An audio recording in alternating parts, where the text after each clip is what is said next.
Okay, hi everyone. Yep, Stuart Campbell, Perennial Harvest, and I'm talking about B, short for Gandhi's Be the Change, and it's the Uber of green jobs. So it's essentially, in a nutshell, a free plant information database. Think of the best gardening information out there: companion planting, medicinal value, wildlife value, all condensed around the individual plant with high quality images. A mobile design for iOS and Android using those same plant images, and then we'll also have a subscription and contractor services starting like Angie's List, but then the goal is to kind of scale toward Uber.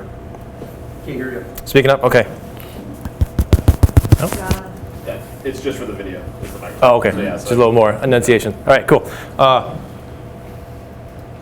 So here's an example of one of the designs, and these are the images that we're working with. What differentiates us between the one that's potential competitor out there is called iScape. They do kind of a before and after design, but limited images, and the quality's not the best too. So that's what's going to differentiate us. Say this is our herb spiral, for instance. This is our rain barrel that we donated to the Conservancy this summer. So it's higher quality images that we either own or a friend does. So that's really going to set us apart. And well, the model is a mission-based freemium, kind of made that up, but you know the freemium model with the free aspect, that's the hook, that's what the plant database is. It's available for everybody. Automatically there's going to be a store as well. We'll have affiliate sales. $10 design feature is what it's going to be.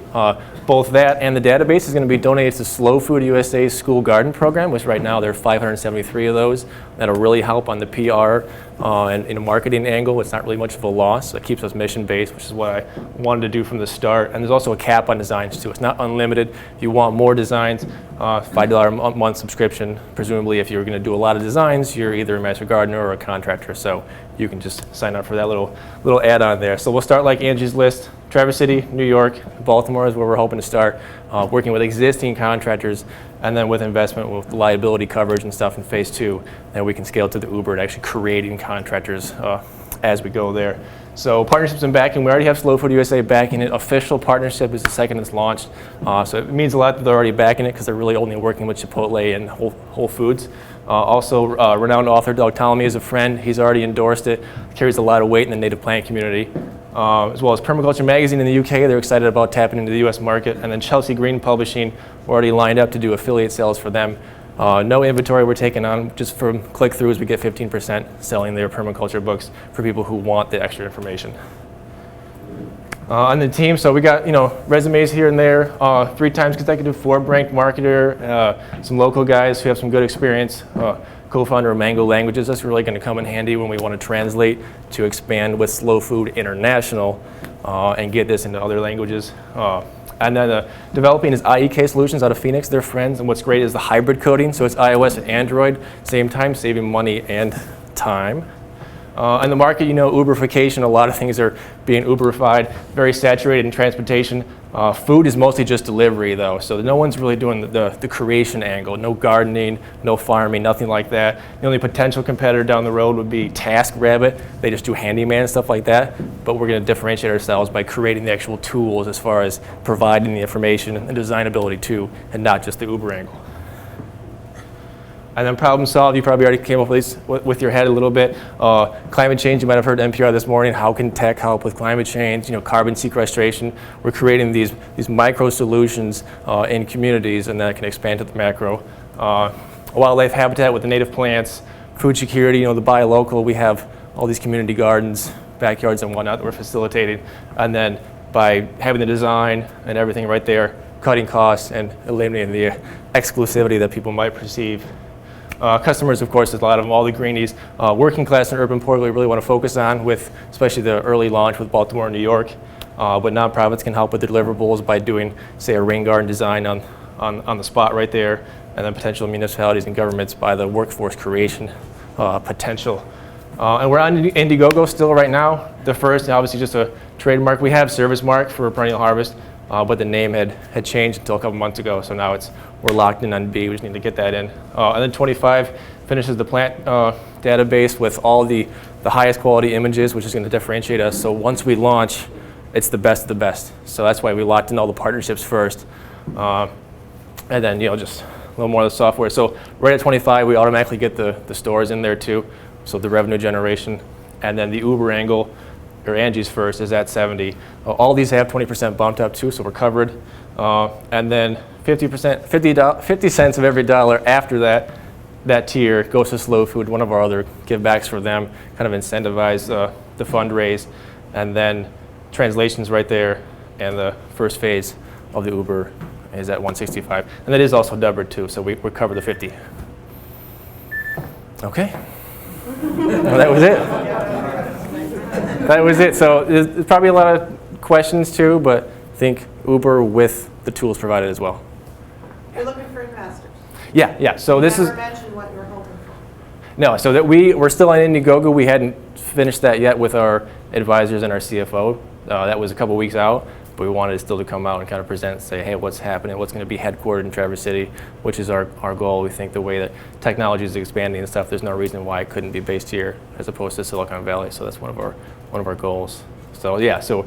A couple weeks out, so not ready on the official ask as far as valuation and the needs. It depends on the outcome of the Indiegogo. Is the website out there that we can watch? Yeah. Yep. Mm-hmm. Yep. So, and correct me if I'm wrong, but the way that the app works or the website works is that it's I can go ahead and kind of learn about what plants would be good for my area. I can lay out a garden and then basically contract somebody to build it. Is that? That's the next tier. Yeah. So that one's right. So it's right now we're going to work on creating the DIY angle and then facilitating who's already doing that. I don't know what to do here. I can go onto your app. Yeah, you can find who's in your area. For these plants, and I can say, hey, I live in a dry area and I have 30 square feet and I want to plant, and then you make suggestions, or is it just more of a database? So it's everything. So it's all the database that someone who is a do-yourselfer can do. Okay. Otherwise, if you're contractor services, they have all the information with them to carry with, and so here I can do your design right now in minutes. And then there's like a layout option. Is it like taking a photo of my space? It's a photo before and after. It's just really simple. So it's not the bird's eye view kind of thing. So it's not really for advanced designs. This is just kind of enabling anyone where this could be beneficial for a client interaction. Here's what that's going to look like.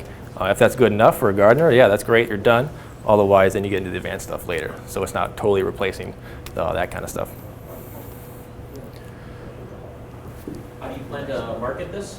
So marketing is where our Forbes buddy comes in. We're using Slow Food as far as their outreach right now, and once it's totally finished, we got a good plan with them and trying to tap into Chipotle, which they just donated $500,000 to start the school garden program, which is at 573 schools now, and the goal is to be obviously growing with that. So we're going to kind of go with, synergy with Slow Food, and Chipotle is the goal for a lot of outreach. And then the native plant community, as well as through Chelsea Green and Permaculture Magazine.